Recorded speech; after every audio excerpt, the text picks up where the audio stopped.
안녕하세요. 신통일한국 원로들의 길잡이 이재홍입니다. 2026년 3월 11일 수요일 원로들의 길잡이 161번째 시간을 시작하겠습니다.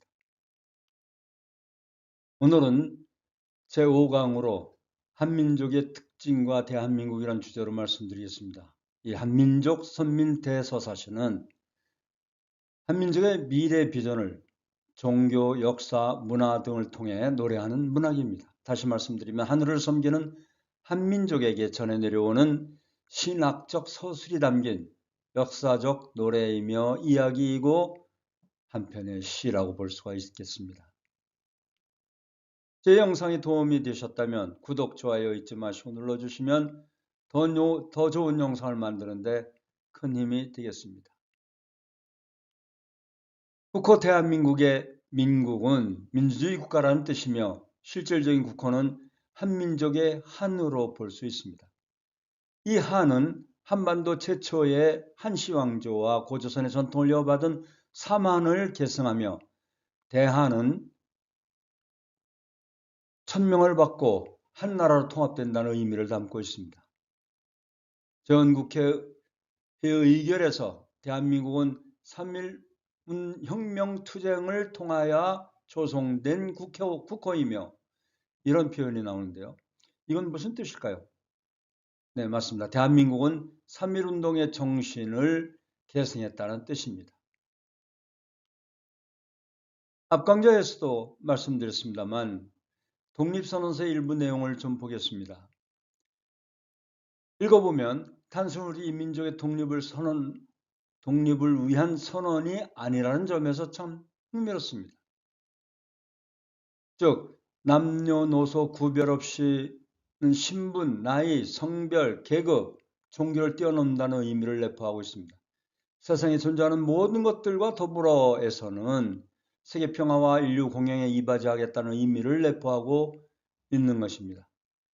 또한 양심과 진리의 주체를 신으로 본다면 단군 이래 신을 모시며 이어져 내려온 한민족의 문화가 다양한 종교로 꽃피우며 종교 통합을 이루어 3.1운동 정신에 깃들었다고 볼 수도 있습니다. 그야말로 탱크도 한 대 없는 민족이 그 당시에 이런 선언을 했다는 것이 참 계시적이지 않나요? 양심과 진리에 입각하여 세계 평화와 인류 공영에 이바지하겠다는 독립선언서의 정신은 대한민국 국호에는 물론 대한민국 헌법 전문에도 들어가게 됩니다. 우선 답을 찾기 위해서 선민으로서 한민족과 신에 대하여 말씀드리겠습니다. 선민은 선택된 백성이란 뜻으로 특정 민족이나 집단이 신에게 특별히 선택받아 다른 민족보다 우월한 지위나 사명을 가졌다고 믿는 개념입니다. 대표적인 예로 이스라엘 민족이 있죠. 한민족 선민 대서사시는 이스라엘 민족처럼 한민족도 신에 의해 선택받은 위대한 민족이라는 의미가 되겠습니다. 선민으로서 한민족이라는 개념이 민족우월주의인가요? 역사적으로 자기 민족에 대한 근거 없는 민족적, 인종적 우월감은 다른 민족을 억압하는 행태로 발전하곤 했습니다만 대표적인 예가 나치즘과 파시즘이죠. 그런 역사적 사례를 바탕으로 선민으로서 한민족이라는 개념을 민족우월주의로 생각하여 거부감을 느낄 수도 있습니다. 그러나 결론부터 말씀드리면 그러실 필요는 없습니다. 선민이 존재하고 있는 개념이 있습니다. 뭘까요? 바로 선택의 주체인 시인입니다. 하나님 또는 하늘 부모님입니다. 동해물과 백두산이 마르고 닳도록 하나님이 보호하사 우리나라 만세, 애국가에도 당당히 등장하는 하느님, 즉 이 신이라는 게 정말 존재할까요? 인격적인 신을 만든 근본 원리나 이법으로서의 신을 믿든 다신교를 믿든 모든 종교는 오감으로 파악할 수 없는 현상적인 모습을 초월하는 궁극적 존재에 대해서 말하고 있습니다. 또한 그 존재의 부름에 따라 양심적으로 살고 위하여 살고 사랑과 관용을 강조하며 선을 추구하며 살도록 가르치고 있습니다. 마치 산 정상은 하나이지만 그것에 도달하는 등산로는 여러 개 존재할 수 있듯이 모든 종교는 진리를 추구하고 진리의 길 위에 있다고 볼 수 있습니다. 이렇게 접근할 때 종교 갈등이 사라지고 종교가 진정한 평화의 수호자 역할을 할 수 있습니다. 종교가 있으시다면 자신이 믿는 신을 떠올리면서 이 강의를 들으셔도 좋습니다. 그런데 종교가 없어서 신이 있는지 확신이 없어서 강의에 집중하기 어려운 분이 계시다면 이런 분들은 질문을 바꿔보시길 권합니다. 즉, 신은 있는가? 라는 질문에서 신은 왜 필요한가? 신이 있으면 뭐가 좋은가? 이렇게 실용적인 접근으로 봐주시라는 것입니다. 미리 말씀드리면 신이 있을 때 앞에서 보신 이러한 문제들, 세대 갈등, 공해 문제, 가족윤리 문제, 동서화합, 남북 갈등, 기후변화, 세계 정세 악화와 평화 이상 세계 실현 등을 가능하다고 볼 수 있는 건지, 또는 이러한 어려운 문제를 풀 수 있는 실마리를 가질 수 있는 건지, 또한 한민족은 선민으로서 세계를 대표하는 민족이자 세계 평화와 인류 공영에 이바지할 수 있는 모델 국가로 세계의 중심에 우뚝 설 수 있게 됩니다. 여러분들 생각은 어떠십니까? 신이 있다고 가정했을 때 얻을 수 있는 진리가 꽤 매력적이지 않겠습니까? 그러니 존재의 관점이 아니라 필요의 관점에서 이 강의를 들어보시면 어떨까요? 왜 신이 있다고 하는데 인류 역사는 전쟁과 갈등, 투쟁이 끊이지 않을까요? 지금부터 이런 의문들에 대한 답을 드리기 위해서 성경 구절을 인용하고자 합니다. 성경을 인용하는 이유는 성경은 세상에서 가장 많이 팔린 책 중에 하나로 인류 역사에서 가장 큰 영향을 미친 고전 텍스트 중에 하나이기 때문입니다. 특히 서구문화권에서는 동양의 논어나 맹자처럼 성경이 유사한 고전적 역할을 수행해 왔습니다. 우리가 논어나 맹자책을 인용한다고 해서 유교가 아니듯이 제가 성경 구절을 인용한다고 해서 특정 종교의 신앙을 전제로만 말씀드리는 것은 아니다라는 입장을 먼저 말씀드리겠습니다. 인류 역사가 이렇게 슬퍼지고 신의 실체에 대해서 의문을 품게 된 궁극적인 원인은 성경에 의하면 인간의 타락에 있다고 합니다. 타락 이후 인간은 하나님과 소통하는 법을 잃어버리고 하나님의 가르침과 인도하심으로부터 멀어지게 되었습니다. 하나님 또는 하느님 또는 창조주, 신, 뭐든 여러분이 편한 방식으로 부르세요. 어쨌든 그분은 많은 종교에서 사랑이라고 가르치고 있습니다. 사랑이 가득한 분이시기 때문에 인류를 구원하기 위한 역사를 해오셨다고 보는 것이 선미적 역사관입니다. 사랑하지 않았다면 인류 구원을 위한 역사 전개도 없었다 이렇게 보는 것이죠. 성경을 보면 그런 상황을 알 수 있습니다. 결국 타락으로 인해 순수하게 하나님의 혈통을 잊지 못하고 타락으로 인해 마귀의 자식이 되었다는 것이죠.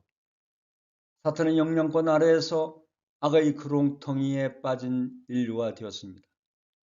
이를 타개하기 위해 즉 인류를 구원하기 위해 하나님이 선자들과 지혜 있는 자들과 서기관들을 보내면서 애쓰고 계시지만 타락한 인간들이 그들을 죽이고 십자가에 못 박고 채찍질하고 받게 한다고 예수님께서 질책하셨던 것이죠.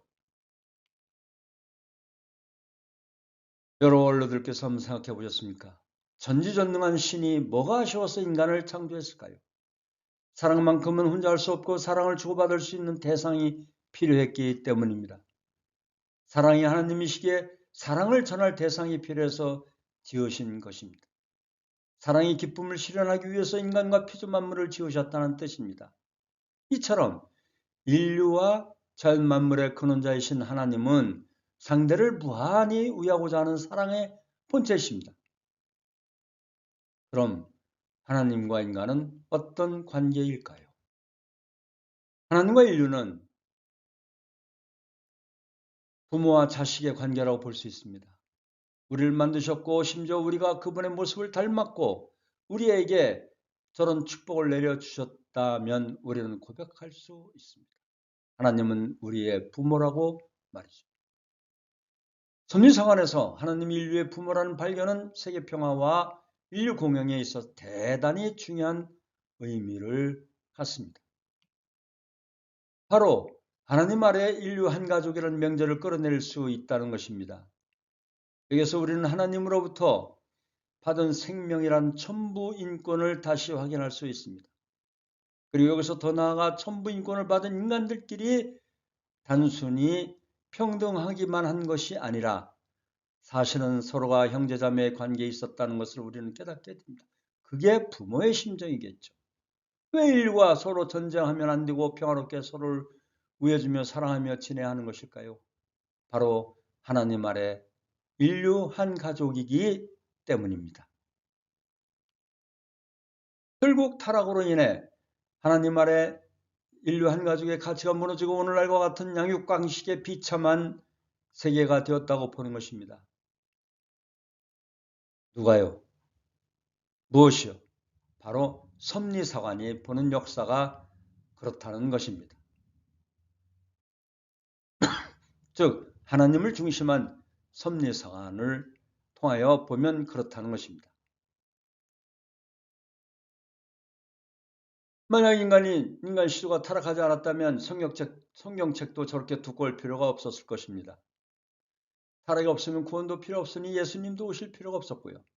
타락이 없었다면 인류는 앞서 보신 창세기처럼 3대 축복을 이루면서 살았을 겁니다. 부부가 하나님을 모시면서 자녀를 낳고 그렇게 점점 땅의 인류가 퍼지고 국가를 형성하고 국가들도 서로 형제 국가로 서로 위해주며 살아가는 이상세계가 되었겠죠. 하나님 아래 인류 한 가족의 기체 아래에서 하나님을 모시며 지상에서도 천국처럼 살다가 죽으면 천상천국에서 하나님과 영원히 살아가는 해피엔딩이 되었을 겁니다.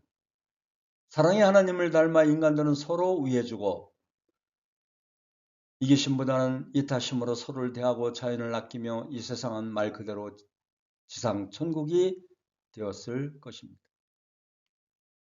다시 말씀드리면 한민족 선민 대서사란 한국 민족만 이야기하는 것이 아닙니다. 하나의 민족, 하나님의 민족이며 선택받은 민족인 동시에 응답하는 민족이며 하나님의 섭리 속의 한 민족의 정체성과 역사, 문화를 그리고 책임을 다할 줄 아는 하나의 역사이며 이야기를 하고 있는 것입니다. 한민족 선민 대서사는 한국과 관련된 내용만 다루는 것은 아닙니다. 한국 사람만이 선택받은 민족이란 뜻도 아닙니다. 하늘 부모님을 모시고 사는 민족이 큰 민족이며 선택받은 민족이라 할 수 있습니다. 다음 강의 6강에서 계속하겠습니다. 감사합니다. 오늘 한민족 선민 대서사시 제5강의를 모두 마치겠습니다. 다음 뵐 때까지 항상 건강하세요. 고맙습니다.